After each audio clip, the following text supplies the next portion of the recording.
So, a few years ago, we get this application from someone named Amy Klobuchar, who's then a student at Yale, and we had the very good sense to offer her admission. Now, sometimes we discover that people we admit are not as smart as we thought they were. And you may ask us, well, how do you know that? And we know that because some of them decide to go to other law schools. But Amy came to Chicago, came to the Midway, made her mark here, and has gone on, as all of our graduates do, to have a very distinguished career. And you're going to hear about that in just a moment. Someone else gets the pleasure of talking about Amy's background. But I want to make a comment about Amy as a graduate of ours, as a devoted member of our community. She has come back often to speak to us, to inspire us, and to inform us. And we are very happy to welcome her back again. And I think it's fair to say that for this law school and for this community, we really think of her as the senator from next door. Oh, thank you. Oh, and my next job is to introduce a constituent of Amy's from Minnesota, and his name is Luke Waterstrom. He is a third-year student in the college, and he's from Woodbury, Minnesota, and I'm sure that Amy knows exactly where that is. That is true. If I didn't, I'd be in trouble. So, okay. There you go. Okay. Good afternoon, ladies and gentlemen. Again, my name is Luke Wetterstrom, and it is my honor to introduce you to our guest today, Minnesota Senator Amy Klobuchar. Senator Klobuchar has had a long and distinguished career in both the private sector and public service.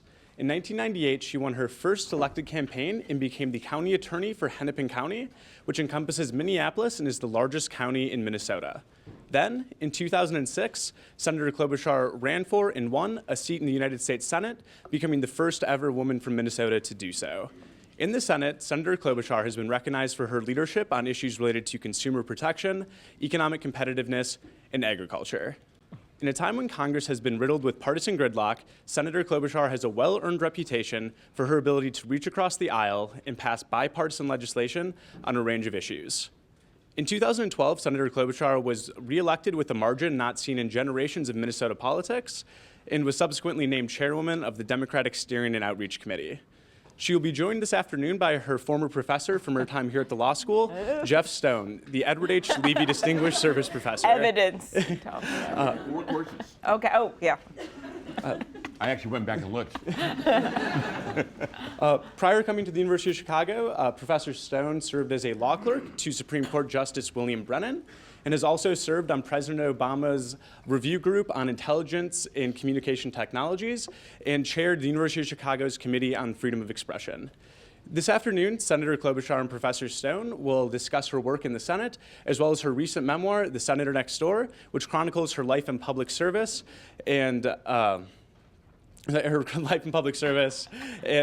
tells the journey of her going from the high school prom fundraising committee to the United States Senate. That was just hard to say here, wasn't it? That was please hard. join me in welcoming Professor Stone and Senator Klobuchar. Okay, thank you.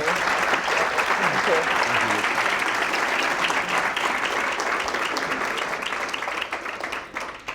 I'm delighted to welcome Amy back to the law school. I did go back and look at her transcript last night, and I was pleased to see that she took 4 courses from me in law school, which explains her success.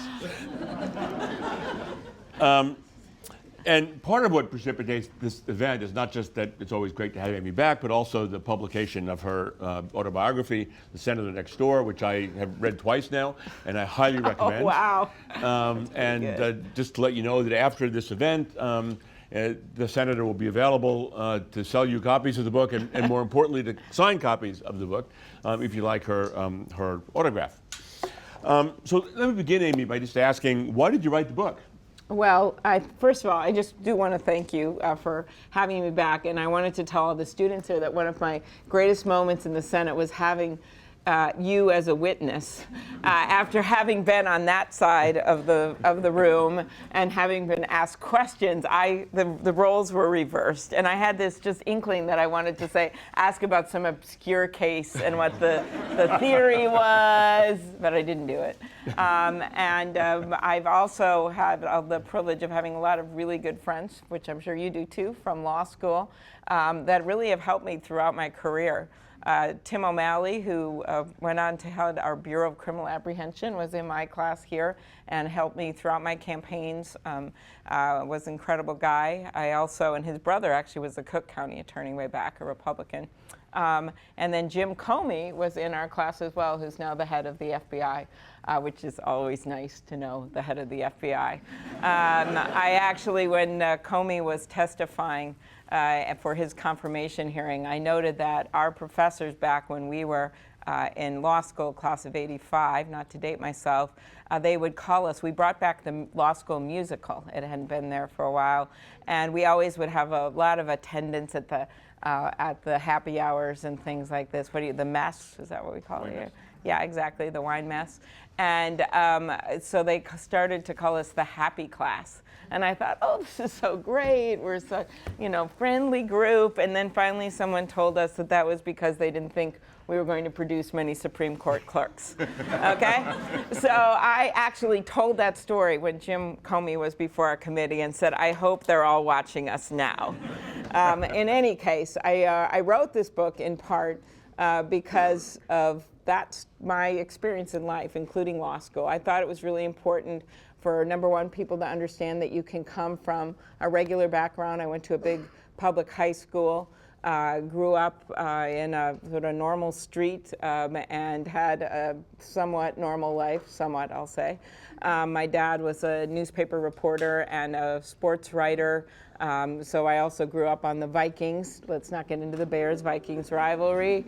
Grew up, my parents got divorced when I was 16 years old, and so I had to go through that, which was actually kind of an oddity in the suburbs of Minnesota, believe it or not, back at that time. So I went from that background and somehow ended up in the United States Senate. And I want to tell that story as well as my hope. I know Cory Booker, who I just talked to 2 days ago, has a book coming out as well on unity and how to work things out. And that is a big theme in this book too, that despite all of the gridlock and the hate talk and everything going on, that there are still people who genuinely want to work together. That's why I have a section in the book called Republicans I Have Loved to Work With. All right. I should let you know, by the way, that we will talk between ourselves for a while, but then we'll open the floor to questions. So you should be thinking about questions that you'd like to ask the senator.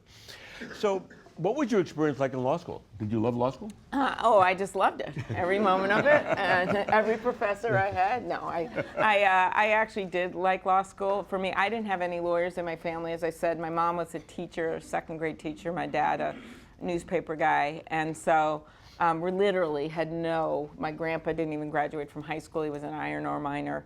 I didn't have anyone that went to law school in my family or didn't really even know lawyers. When I was in college once, my dad brought me over to the courthouse, and he had a friend who was a judge, and I sat and I watched for a day people come before him. And then I was interested in law because by the time I was even in high school, I worked at the public defender's office for a summer, just like answering phones and filing and doing those kinds of things. And then in college, I'd worked at the Minnesota Attorney General's office for a summer, doing undercover investigations on things like dog rings, where they had claimed they were selling purebred dogs, and every family I would call, they would answer, and in the background, yep, all the dogs. They'd produced all these dogs that weren't purebred, but that was my glamorous life in the law, really, up to that point. And so I was a little stunned, actually, when my first day, and all of the cases and reading and all the detail, everything. So it took me a while to get used to. But I really do mean what I said. I had some amazing professors. I had not just you, but also Cass Lemstein, and Easterbrook was still around then. And it was really an interesting time at the law school with law and economics and the work. When I was at Yale, it was only like a third women.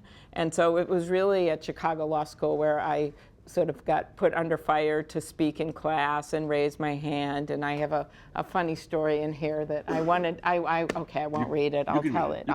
Oh, good. No, I Yeah. can tell it. I So advise you not it to may read it, not have been in this classroom, but I got very brave. I was a first year. After a few weeks, I decided I'd raise my hand and volunteer the answer. He said, well, what theory applies in this case? I raised my hand and I said, foreseeability. And I didn't quite know that Professor Epstein was not a big fan of this theory to begin with.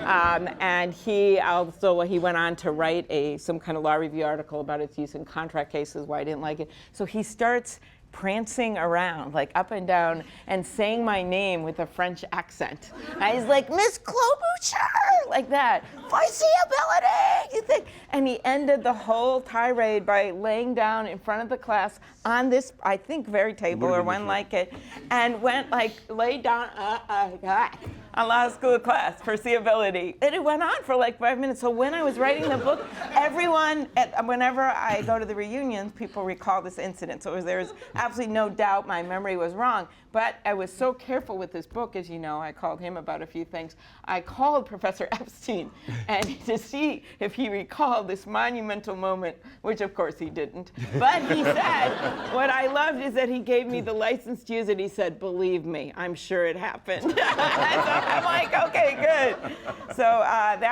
it was all kind of new for me. And then I loved, as I said, I loved the professors. I loved the way of thinking. And for me, the foreseeability story is somewhat significant because I had been somewhat quiet in class in college. I loved the work there. I wrote a book. I had friends, but I had never stood up and had to do a moot court argument or things like that. So I think it really helped me to find my footing when it came to public speaking that I really hadn't had before. So that was probably, in terms of politics, a big deal thing for me, as well as learning everything I could about the law.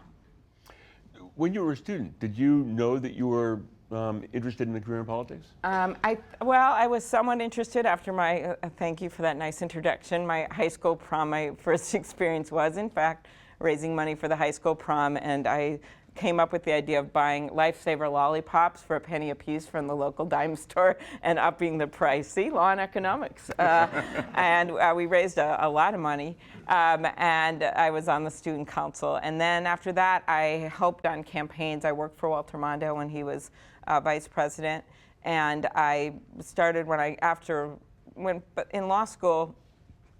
We did a little bit on campaigns, not that much. In college, I did some, but I was always interested in politics. By the time I went to the law firm in Minneapolis, one of the reasons I went there was the former Attorney General of Minnesota was there. He had a really good reputation, and I wanted to get to know him and work with him.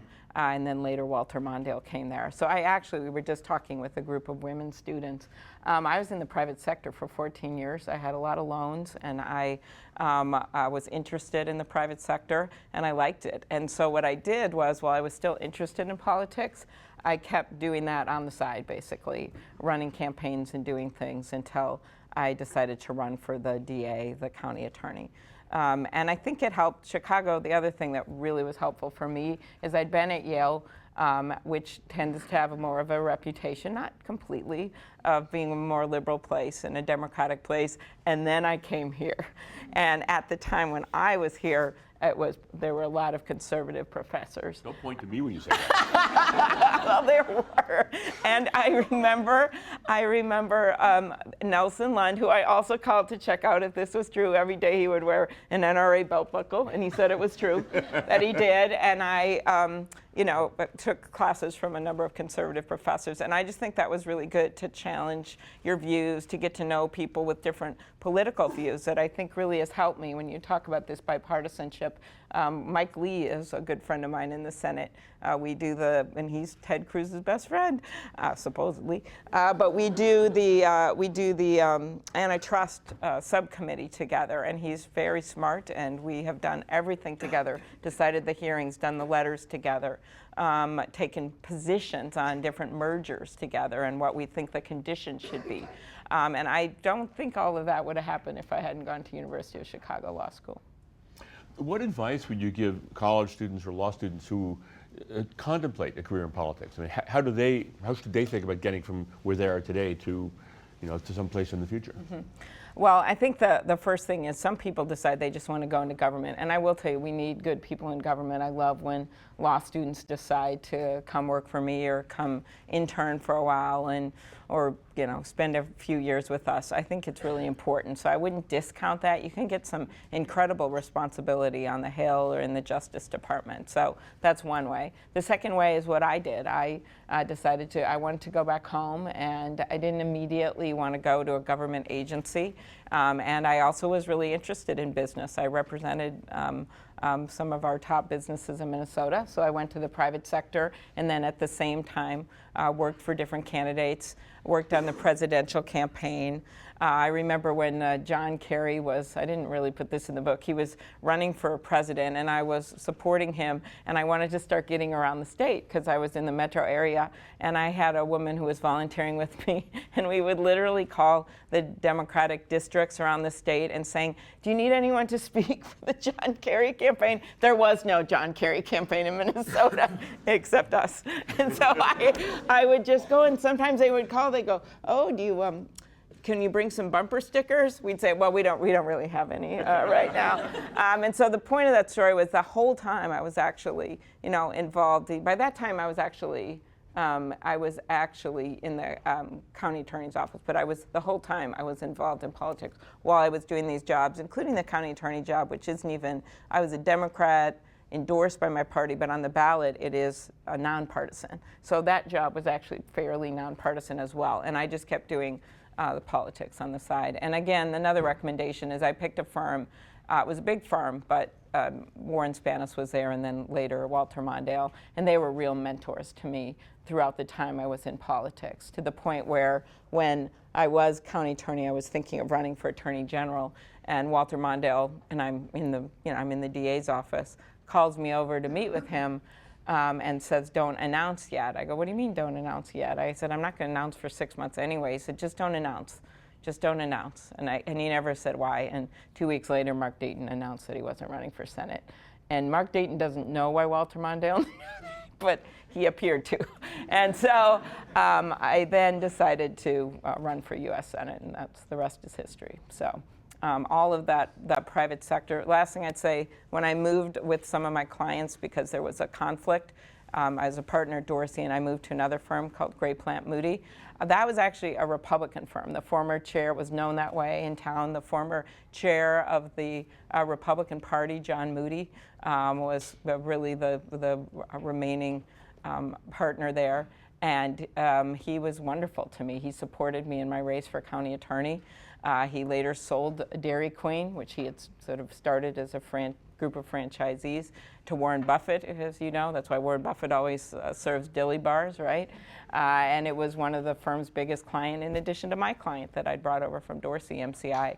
So all of that work, I was always kind of aware of what the firms were, but I didn't just make the traditional move to go with a Democratic firm. I went to a firm where I liked the people, I knew they would be open to me running for office, and I got to know people on both sides of the aisle. So, let's turn to Washington. So there's been a lot of concern lately about the role of money in politics. How would you describe the impact that's had, and what should we do about it? Well, I am in favor, of course, of doing something about with the constitutional amendment, and I've come to that position because I've looked at the legislation that we have proposed, like the Disclose Act, which would make it better. You'd be able to trace where the money comes from, but it certainly wouldn't fix the problem. And I just look at it practically from someone who's run for office, someone who does not come from money. I can't finance campaigns.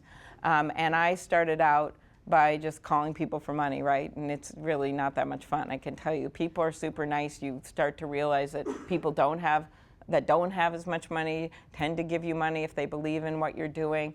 And there's limits on it. So right now it's like $5,400. That's a lot, but it's still within a range where when you collect everyone's money, you're not going to be influenced, in my mind, unduly by one group or one person. But when you have this outside money, so I raised about $10 million for each of my campaign. And I raised a lot of money from my own state, which is always a good thing. But now when you have this outside money, I've never had a super PAC, and I've never had people run against me with super PACs, but a lot of the Senate races do. And when that happens, that money just dwarfs the other money. So our whole little system that we've set up with this $5,400 limit, or it's for a primary and a general combined, just kind of breaks down when a few people can put in money against you and have undue influence in a democracy. And that's what really concerns me about this. You're no longer running your own campaign or deciding who you're getting money from. You can't have any control over this, whether it's for you or against you, the outside money that's coming in. And it does put a lot of power in the hands of a few, whether it is individuals or whether it is a group of people that's gathered to start a super PAC. And I just think and I don't condemn people that start super PACs. They can't unilaterally disarm when their opponents are doing it, so I'm not in that place. But what I do believe is that we would be all best if we could ban this outside money in some way. And the only way you do it, given the court precedent in Citizens United, is by having a constitutional amendment, which I know is very difficult to do, but I was on that bill to do it. And I just know what's happening, just watching it from the day I started to now. And what happens now is if you're someone that wants to work in the middle, the real problem is you get attacked from your own side because the outside money has so much power.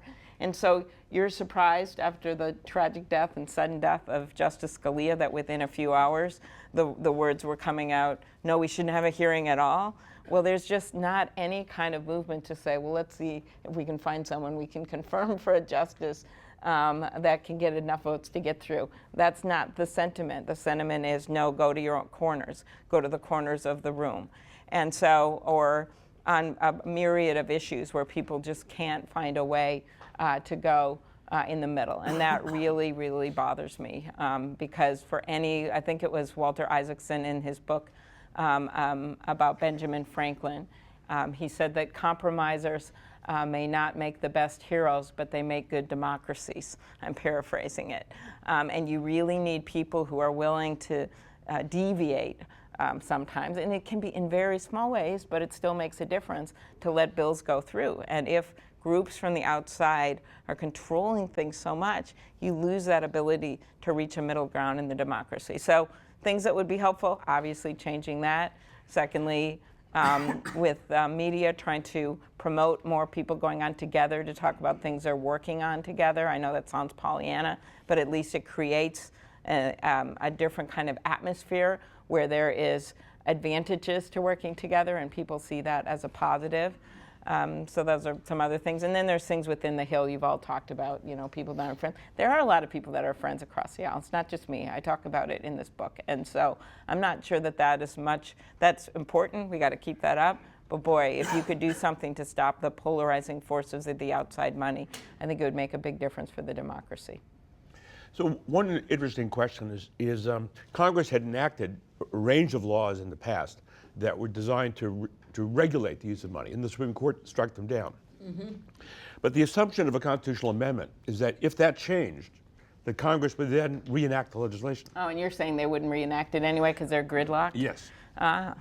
Very good. What do you think? I think that if we got enough political movement to get a constitutional amendment, you're going to get enough political movement to regulate. So that's what I think. I think that is going to be a big lift to get that through, and that means the people are so angry about the control of the outside money. So, and the other way, of course, is over time to change the court decisions.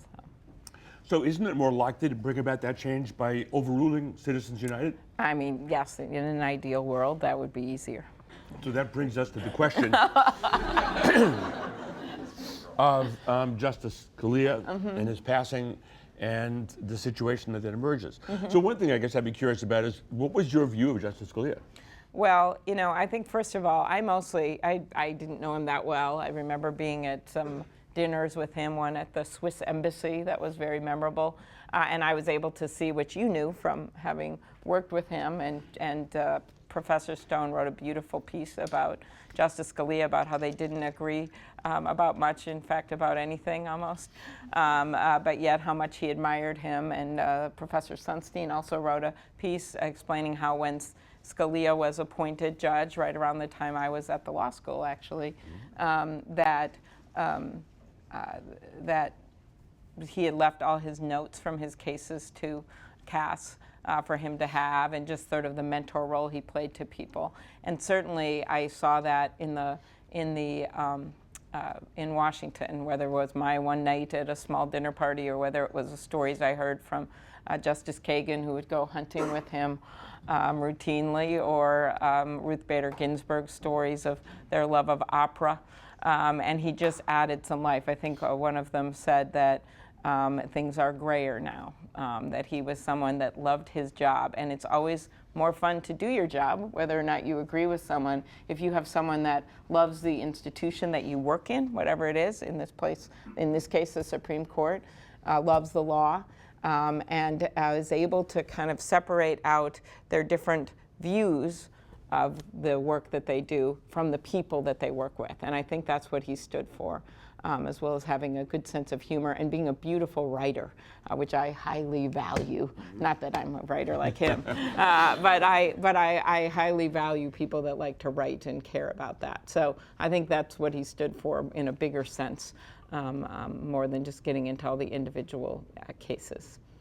So what do you think about the position that some Republicans have now taken, that they will not hold hearings on any nominee put forth by the president, because they think that this should be something that is taken care of by the next president? Well, I thought I was to the point where I wouldn't be stunned by anything. But given that so many people in their party and really across the country, even if they don't agree with him, had some admiration for Justice Scalia, I was pretty stunned how quickly, immediately, literally the day he died, that these statements were being made about not having any hearings and not confirming anyone for the next year. I was really I was quite shocked by it, and maybe it was precipitated by the fact that the Republican debate coincided with that day and was that night, and I don't know why it happened. It would have happened at the debate anyway, but these were people in Congress, and so my hope is that they'll step back a little and look at history, because history has shown, first of all, the existing justices on the court.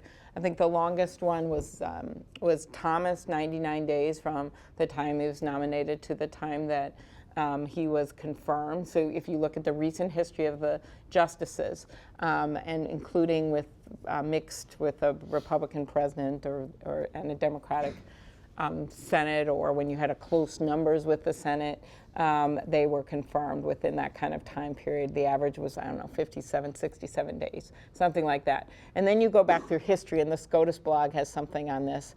And during election years, these judges have been confirmed during election years. And so justices have been confirmed for the Supreme Court. So I just think if you look back in history, that through this country's tumultuous times, through the Depression, through wars, through civil rights divides in this country, somehow we managed to get justices confirmed for the Supreme Court. And I think there's just going to be enormous. I heard the Des Moines Register was pushing on Senator Grassley on this now, because he chairs the Judiciary Committee. We work well together. And I just hope they step back and look at this again. The president has made clear he's going to nominate someone in due course, and my guess it'll be sooner rather than later.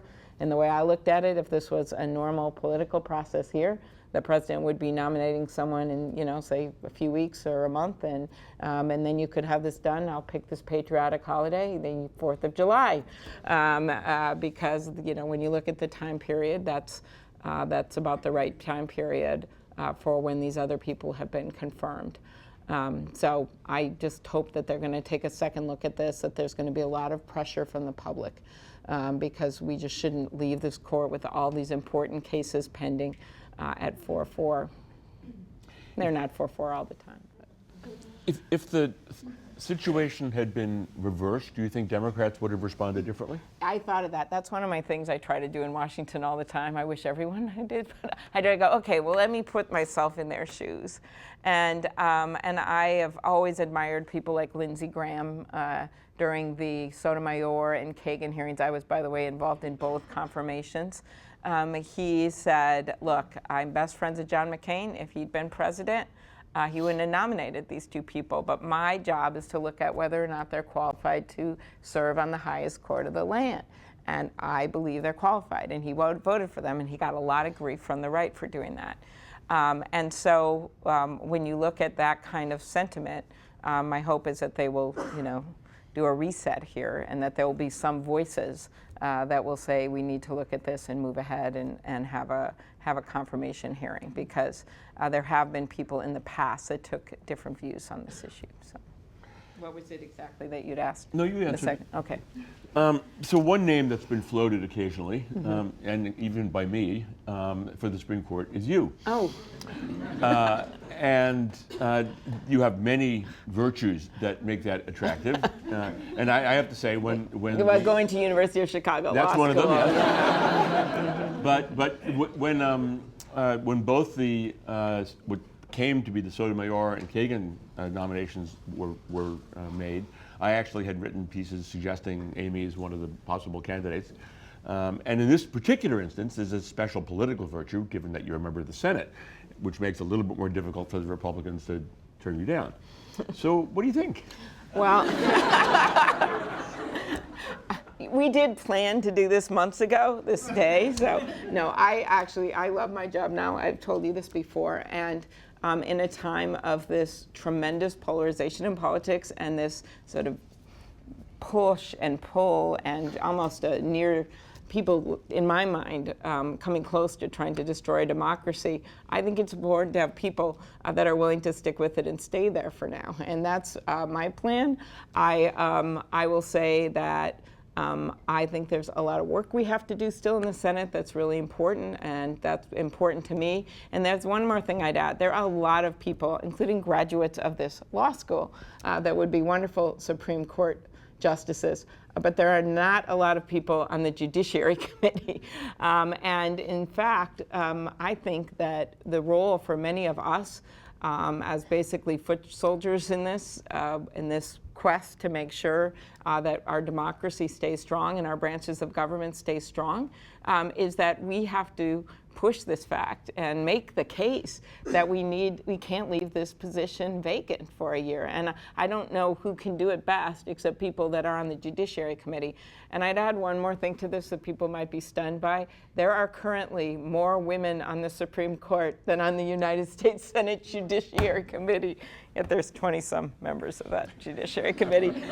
So, we all have our roles. So anyway, that's where I am on this right now. And I just think that there's a lot of people that would be wonderful justices. I also think that the president will make a wise decision. He certainly did with Justice Kagan and Justice Sotomayor. So I have a lot of faith that he'll put up a good nominee here.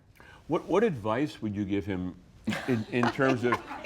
I thought I did such a good job answering that question. And No, but I want to be a little more specific. I mean, what advice, given this particular dilemma that he now faces, right, which is different from what he faced with the Kagan with the Sotomayor nomination. All right. Okay. I mean, they were replacing other justices who were perceived as relatively liberal. Yeah. And so what is going on now is a potential fundamental shift in the makeup of the court. Right. Totally different from when Roberts was nominated, when Alito was nominated, and when Sotomayor and Kagan were nominated. Though they were all basically conservatives replacing conservatives or liberals replacing liberals. Right. The stakes here are really high. They are. And you can understand why the Republicans are as irked as they are. Right. So what advice would you give the president to try to get this to happen? Well, I think he has to put someone up, of course, with impeccable credentials. I think there's, and I just don't say it has to be a judge, but clearly there can be some advantage of someone who has been confirmed by the Senate with significant support. And then I think there's a good argument there. I think you could have whatever he does, it has to be someone that he believes isn't just someone to throw out there. It's someone that would be a good justice. And I know he will do that, so I'm not really concerned about the other argument, but I've seen people write about that in the press, that, oh, you could put someone out there for just a symbolic reason or something. I think he'll put someone that would be a good justice, because I continue to believe that we won't leave this open for a year, that this just isn't going to fly with the American people, and especially with the pressure that's going to be on there. To me, this it's almost like shutdown type situation. We're just not going to do it, and you're not going to make us do it. And I think the American people will put a lot of pressure, and I think that there'll be some rethinking of this. So whoever he puts up has to be someone that we actually would imagine to be the justice on the Supreme Court. And I'm not going to start getting into names. I didn't even ask that. Because I bet there's a bunch of graduates of this law school, you know, and not to mention the University of Minnesota. You have a reputation in the Senate as someone who has been very effective at moving across party lines and being constructive with members of the opposing party. And I guess one question I'd ask is first of all, how do you do that? Mm-hmm. And the second one I'd ask is, along those lines, should the president or his representatives consult with Senate Republicans about a nominee? Well, first of all, I think that they have in the past. I remember names floating around that I don't know if the president's talked to them. I don't know who talks to them. I just know they've made it clear before names that they thought would be good for different positions, whether it was members of the Judiciary Committee, whether it's leadership.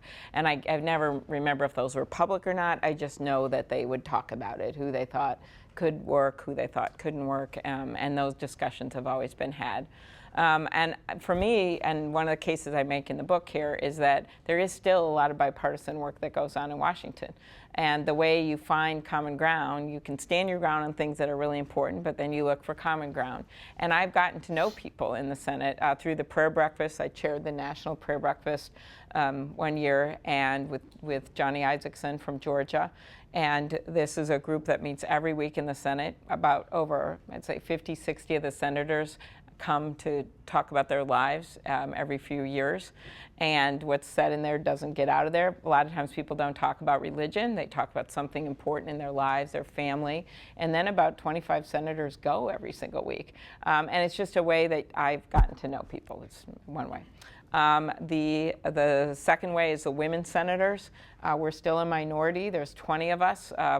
We finally ranked an expanded bathroom. One of my best moments in the legislative process when Barbara Mikulski, the dean of the women senators, and I self-appointed ourselves head of the Expand the Bathroom Committee. It was someone had fallen and broken their arm. I don't want to go into everything of it. So Schumer found some space behind our bathroom, so we decided to expand it. This actually happened.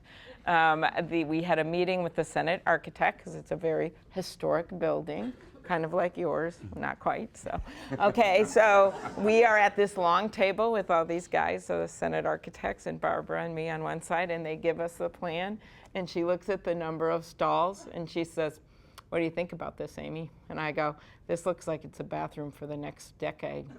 Not the decade. She goes, "This is a glass ceiling. It's just a glass ceiling, the number of stalls." So needless to say, we expanded and got the correct number of stalls and nixed the idea of a chandelier. So, all right. So in any case, those women senators, we do everything across the aisle. We have dinner every other month. We never talk about the men. That's a joke. We have a lot of trust with each other, and I think that's made a big difference. And you look at the history of the Senate, something like 1,900 men have served, I don't have the exact number, and only 46 women. So that kind of a minority status really puts us in a group together. I think that's made a big difference. And then it's just people that I've worked with, odd people that you wouldn't expect. Like I mentioned, Mike Lee, Jeff Sessions and I have done work together on adoption. He's my date every year to the State of the Union. Long story, I can tell if someone wants. We also I've worked with Jim Inhofe on, again, adoption. I head up the adoption caucus. I've done things with Roy Blunt on the issue of tourism. And so I find issues, and my neighbors, John Hoven and Thune, we just find things that we can agree on, and Lindsay, and that's made a big difference. John McCain, I went to Asia right after he lost the presidential election with John McCain and Lindsey Graham, just the three of us. And we went to Vietnam and saw that prison where he had been held for over 5 years. And if you can imagine standing in front of that prison and thinking of the patriotism that it took for someone to decide when he was offered to be released that he wasn't going to be released, that he was going to allow others to go before him because he knew the only reason they were letting him out was because his dad and his grandpa were famous in the Navy. He did that. and to stand there in front of that prison with him. Yeah. So anyway, we then would go to these meetings on that trip with these foreign leaders in Asia, and in Tokyo, and in China, and Vietnam, Hong Kong, and it was almost all men. And every single time, John was the leader of the group, he'd start, and every single time the men would then all look at Lindsay. And every single time John would say, I'm sorry, Senator Klobuchar is the leader on the Democratic side of this group. She will be going next. She is, and I had been in the Senate for, 2 years. And he gave me that credibility with those foreign leaders. So you find friends where you least expect them, and it's been really, I don't think I could keep working there if I didn't have that. So here's a law school Socratic kind of question for you. Suppose the Republicans in the Senate refuse to have hearings. Oh, now are you going to go into the recess appointment? No, I'm not going to go there. Where are you I'm not going to go going? there. Remember, we agreed there were going to be no smarty pants questions from them, but I didn't think it'd come from you. No, I was not going to ask about the recess Okay, appointment. okay. I was going to ask a harder one. Oh, okay. Suppose the Republicans adhere to this, and a Republican president's elected. Would you vote to confirm a Republican Wait. nominee? Oh, you know what? I never really answered that question about this. Oh, I see. Now, wait a minute. You're saying a Republican president comes in. Well, in 2016. Oh, well, it depends on who 2017. the person is. You're talking about a new person. Yes, comes a new in. person comes in. Yeah, it depends, but So given that the Republicans would not you know what? hear I for it. didn't finish. I knew there was something wrong with how I answered that last question. I was saying I try to put myself in the shoes of the other people, and I have thought to myself, if this had happened and we had a Republican president and the Democrats controlled the Senate, what would I do? And I just can't think. That's why I got to Lindsay a while back. Right. I cannot think that I would have said, we won't have hearings, we won't look at a nominee. I just don't think I could have done it morally. That's my problem. That doesn't mean that I might be for or against a certain nominee. I mean, that's the our obligation to review someone, right? But I can't imagine. I have voted for a number of Bush's nominees for different things, judges and cabinet members and others. And I voted for some judges on the Democratic side, actually. When the Republicans have been running the Senate, I voted for some judges that not all my colleagues voted for, that Republican senators, the administration had put up, but they were more Republican approved judges in certain states, and I voted for them, and sometimes there was different issues surrounding them, why some of my Democratic colleagues did not vote for them, but I did, just because I view it more like Lindsay does about whether someone is qualified. And so I'd have to look at who it is, but I would never carte blanche say I wouldn't vote for them, nor would I don't believe, because I've tried to imagine what I would do in this circumstance, say that we should go a year without having a confirmation hearing for the Supreme Court. I would not say that. So I hope one day we'll see, but I promise. And you'll remember this moment, it's on tape. Yeah. So why don't we open it up now for some questions Okay. from... Yes. Okay. Oh, sorry, there's a mic. Use the mic, so.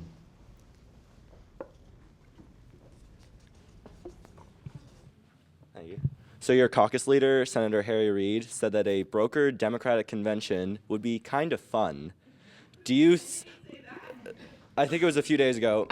Do you think a brokered convention would be fun, or do you think it would, or do you not think it would be helpful to the Democratic? Did he mean the Republican convention? No, the Democratic convention. All right. Okay. Okay. So I don't necessarily think brokered conventions are fun, because it's such a serious thing we're dealing with right now in the country with this presidential election. I would say there's a much bigger chance in my predictions that the Republican convention will be brokered, but we will see. We're going to know more after Super Tuesday. I'm supporting Secretary Clinton, I can't predict what's going to happen here, but I think that she's going to do well in South Carolina and on these Super Tuesday states. So I don't know if it would be fun, though, because that was your direct question. But it would be really fun if the Republican convention was brokered. Yes, here. Okay. Thank you very much, Senator. My question is about the confirmation process. You don't think that there's going to be a delay between now and the confirmation of somebody to replace Justice Scalia, but Oh no, I didn't say I didn't If think you- there would you be would a like there delay. not I'm to be. saying I'm going to work hard to make sure there isn't a delay because I don't think it should be held open. I can't predict what's going to happen. Thank you for clarifying. I apologize. If there is a delay and a Democrat wins the presidency, is there not an incentive to nominate somebody who is more liberal or more activist from that president because either a sense of vindictiveness or a guarantee that over the next 4 years nobody else is going to come into office Well, that's going to nominate a more moderate yeah. person that the president is incentivized to nominate today? I see. Well, first of all, I don't think President Obama is going to nominate someone to be vindictive. I really don't. And actually, even I read somewhere, someone asked me, well, do you think the Republicans are doing this now, saying to be vengeful at Obama? And I don't think that either. I just think they're so pulled on the right that's why they're doing it. I don't think they're trying to be vengeful, and I don't think he'd be vindictive. I think that these people read a lot into these motivations. But, I cannot predict what would happen. I think he's going to put someone up, just as he did with Justice Kagan and Sotomayor, who is highly qualified for the job with impeccable credentials. I truly believe this. I don't think he's going to make some calculation, let's put someone up in case this happens or that. I think he's probably going to put up who he thinks would be good for the job. And then I don't know what will happen if they delay. I mean, that will be up to the next president. If they don't do anything, then that president would nominate someone. Right. Is that right? I think so, yeah. Am I right? That Yes. wouldn't just be, yeah. Yeah, So I don't think you could predict it. Now, there might be pressure, depending on what happens with the nominee, for that next president to pick the same person if it's a Democratic president. But that, they could pick someone else. Okay. I sit here in antitrust, but I'll take the mic anyway. Yes. It's being taped, so you need the mic. This is a bit of a softball, I will admit, Oh, but right. do you think that there are currently barriers to increasing the number of women in politics? And what are some ways that you think we can work on fixing that? And I Right. interned for Senator Gillibrand, so I get all of her ideas. Okay, all right, good. Well, I think that a lot of the barriers have had to do with people, voters and citizens sometimes don't think about women in these positions of power. It's hard for them to get their arms around it, and polls have shown that. They do a little better with them in going into a legislative body, less good with them as governors. There's very few women governors, obviously as president, things like that. And the only way you change that mindset is by putting women in positions of power. So every time a woman becomes a police chief or a mayor or a governor, it makes a big difference, because then not only do other little girls think they can run for these offices, but also people start realizing that women can do these jobs. And we're still at a stage where people don't always think that. I mean, when I was running even 8-9 years ago, I was constantly asked, do you think a woman can win? And I would come up with this crazy answer that I don't know, it seemed to work, and I'd say, well, I'm not running as a woman. I'm running as my background as prosecutor and what I've accomplished, because if I was running as a woman, just as a woman, then I couldn't win because half of the voters are men. Didn't really make any sense, but all the men in the room would go, yeah. So anyway, okay. So I think that getting more women in these positions makes a difference. I think reminding people of when women have gotten in these positions, what they've done, and I think we lack that sometimes. It's always about numbers. Oh, we had to send another woman has to win, without explaining what they've done. And so that's been one of my missions, is to explain this extraordinary things that the women of the Senate have done, given that we're only 20%. It was a woman, Debbie Stabenow, that headed up the last farm bill, which is a very difficult negotiation, and got it done. It was a woman who, Kirsten and Claire, did the sexual assault in the military. I did the sex trafficking and some of the work on the domestic violence thing. The bill, when we were in the shutdown, and I thought, by the way, my lowest moment in the Senate was the fiscal cliff night, when we were voting until 3 in the morning. And it was on New Year's Eve, that magic moment. And literally there I am on the Senate floor at midnight. It was like, and I look to my left, I see Harry Reid. I look to my right, I see Mitch McConnell. Every girl's dream on New Year's Eve. And that I thought was the lowest thing. But then in fact, we then got to the next one, which was a shutdown, and it was Susan Collins, a Republican from Maine, who's a good friend of mine, who stood up and said, this can't keep going. You know, we're losing billions of dollars, and she asked people to join her. I was the first Democrat that called her. We started a group. There were 14 of us, 7 women. We came up with a plan. We went to Mitch and to Harry and said, okay, we have the press room reserved 3 hours from now, and this is what we're putting out there, the 14 of us. It included McCain and some other. So I said, we're going to go do this. And within 2 hours, they came out with an agreement that had a tight leash that was very similar to ours, because we knew the public was pissed, and we thought, let's harness that and get a budget, a proposed budget. So from there, Patty Murray led the charge and negotiated with then Congressman Ryan, now Speaker Ryan, on the deal. And then Barbara Mikulski took it over the finish line with the bill and got rid of half of sequestration. So again, the women doing it. My favorite was Debbie during the Finance Committee, during the debate on the Affordable Care Act, where one of the guys on the other side of the table said, you know, I don't know why we'd need maternity benefits in this package, because he goes, why they would be mandatory. It was some question about mandatory. And he said, I never used them. And she said, without missing a beat, I bet your mother did. So I think having the women there has made a difference, and especially a lot of the women Republicans have made a difference. So I think you just show that kind of impact, and then people start thinking, maybe I should have more women, and I can give them a little more space that they can achieve this and do good things for our state or our country. Yeah, back there.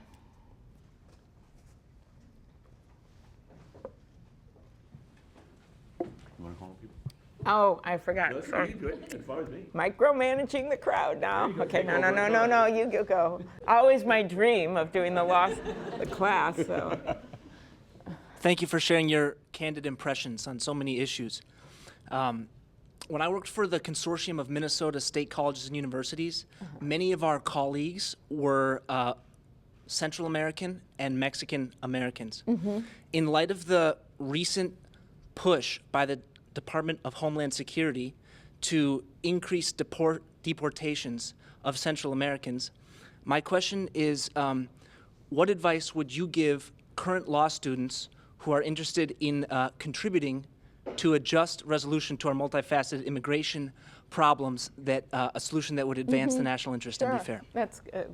I think people that are interested in the immigration issue, I certainly am. I'm on the Judiciary Committee and was very involved in the passing of the comprehensive immigration reform, which is very important to me and my state, which I'll get to in a little bit. But I think getting more students, one of the things we're trying to do is make sure that people have counsel in those situations, volunteering, and not just on the border issue, but to be counsel. And I've had many people I know that are at law firms, or they go full-time into working on these immigration issues. I think it can make a difference. But I still believe, those issues aside on the border, that what we need to do to change things around on this immigration issue is pass comprehensive immigration reform. I was there when Bush was president and was one of the 2 senators, Sheldon Whitehouse and myself, invited into the group by Senator Kennedy to work on that bill. We did a pretty good job on that. We had a lot of Republican support. President Bush really wanted to get it done. He put really a lot of himself into that. And if you remember at the time, there was all this pushback on talk radio and TV, and we were not able to get it done. Then you fast forward, and now we've tried again in the Senate, and this time we passed it, and we passed a strong, big bipartisan bill.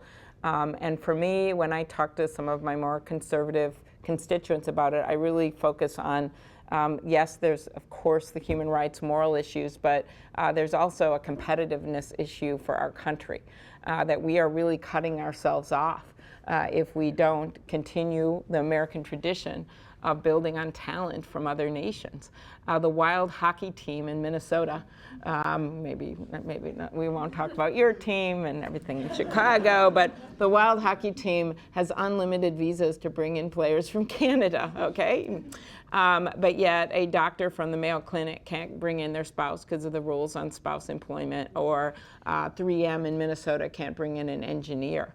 We have gotten to this point where people are opening branch offices in Canada and other places because it's easier to bring in people to work. And that doesn't even get to some of the agriculture issues and other things with not having enough. We have one town in Minnesota where the unemployment, it's a university town, rural, 2-3%. Legal workers working on the dairies there from Mexico, they cannot bring in their spouses, yet the unemployment rate, and if they do, they can legally bring them in after a while, but they can't work for 7 years. And the unemployment rate is down to 2-3%. And so those are just some economic reasons that I think are important. This is why Grover Norquist, I called him as a witness when I'm the ranking on the Joint Economic Committee, and I had a hearing on immigration reform on the economic focus, and I called Grover as a witness because it's one of his top priorities. It brings the debt down by, I think, like over 20 years, $700 billion, 10 years, about half, I don't remember the exact number, but because people start paying taxes, they come out of the shadows, they start businesses. And so in addition to some of the moral issues with what's happening with how we're handling this, there are major economic reasons to want to move forward with immigration reform. That's your law and economics interpretation of the issue. You can call on people. No, you are, Jeff. You over here? Sure. Yeah. Where's the, oh.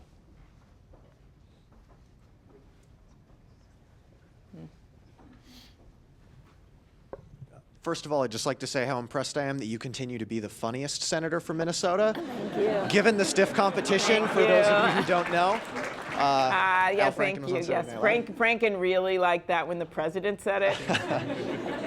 I did not He steal said the joke. I think did he not said know at the Gridiron. I did the speech at that Gridiron dinner with the president, and he said that despite winning several Emmy awards, that Al Franken has now been relegated to being the second funniest senator from Minnesota. It was a good moment in our relationship, the two of us now. He's actually a good person. Al's good to work with. Anyway, go on. All right, but on to my question. As a member of the Senate Judiciary Committee, you obviously act as a sort of gatekeeper for the judicial system. And I was just wondering, what sort of credentials do you look for, and what sort of factors do you look at when determining how someone who's never been a judge before will end up being a judge when they enter into the judicial system?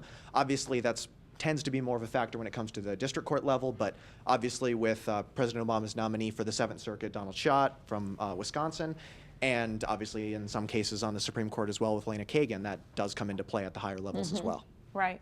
Well, I think you have to look at their, like for any job, you look at their work as a whole. You look at how they have made decisions in their life, how they've handled. Everyone in a position of power that would be nominated for a judgeship has had to deal with something difficult, how they've handled that, with their reputation as a lawyer, what work they've done out in the community. I think is important as well, that they kind of have a heart for some of the people in front of them. It doesn't, to me, it doesn't necessarily, we're getting to the empathy issue now, but I think that's important as well. And I just have, I think it's been important to look at people from different backgrounds. I remember making that argument with Sonia Sotomayor because while she had more judicial experience than practically anyone that had been on the court, she was being criticized for that empathy statement that she'd made.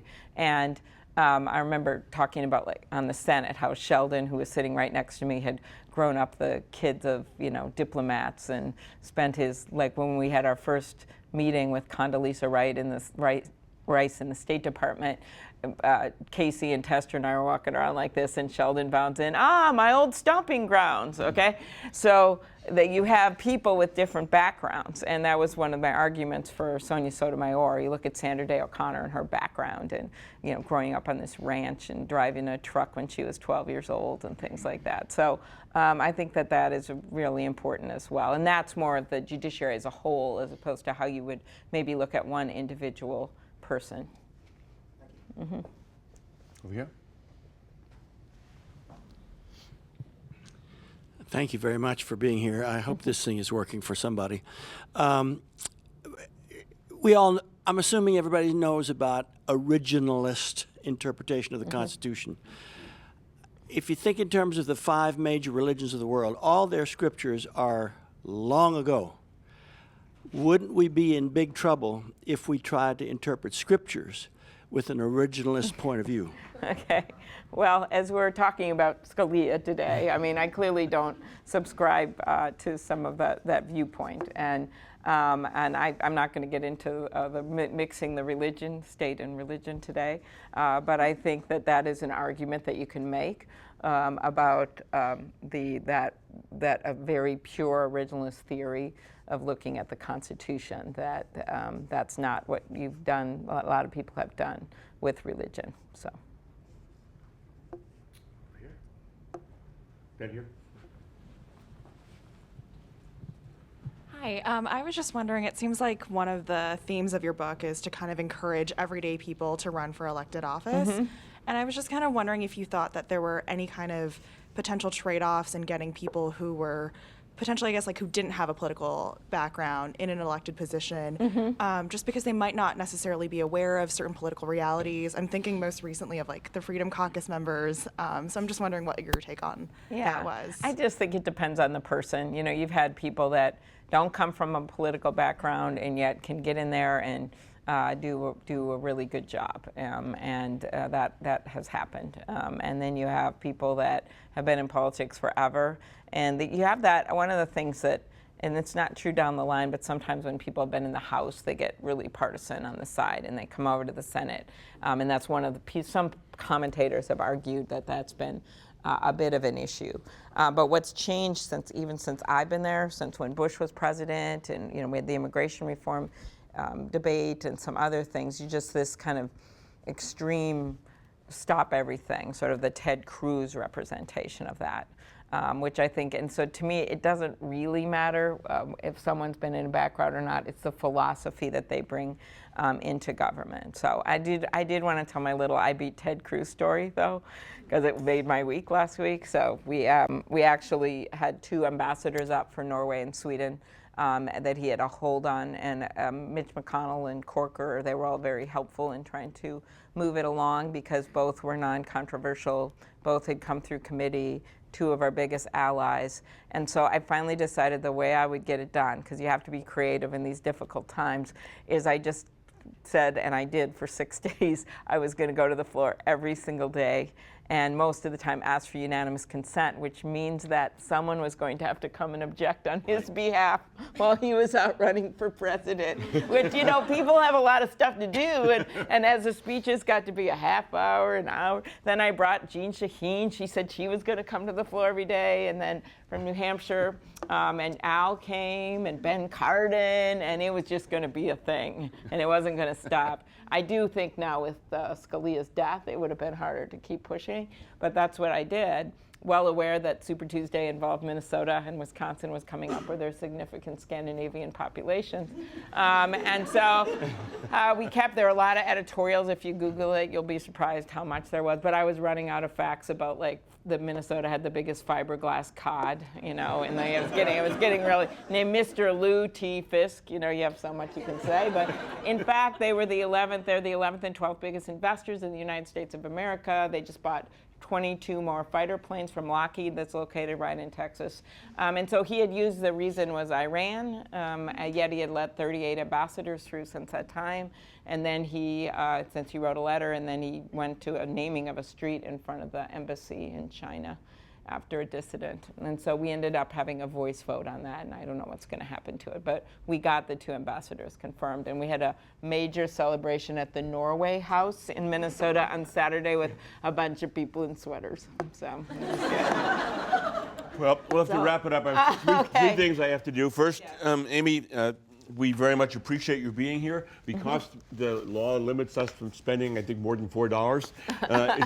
It's a rather limited thank you, but we appreciate you being here. This is so nice. Wow. Thank you. What this is? It's not exactly going to make your day. But no, I just can't wear this at Gophers games. But they won't know what University of Chicago is. It's okay. Well, no, it's the same maroon color. I could I could put a little gold around it, and it would be good. Well, thank you so much. Thank you. Wait, and the second thing is remember that the senator will be available to sign copies of the book over by the courtroom corridor, which is off to the right as you leave the room. Yeah. And third, I just want to say that, as was evident today, whether you're a Democrat or Republican or liberal or conservative, this is the kind of person that we need in our government. Someone who's flexible, reasonable, open, looking for compromise, trying to accomplish things, not trying to fight fights that are destructive. And so please join me in thanking Amy Klobuchar. Okay. Thank you. Really wonderful.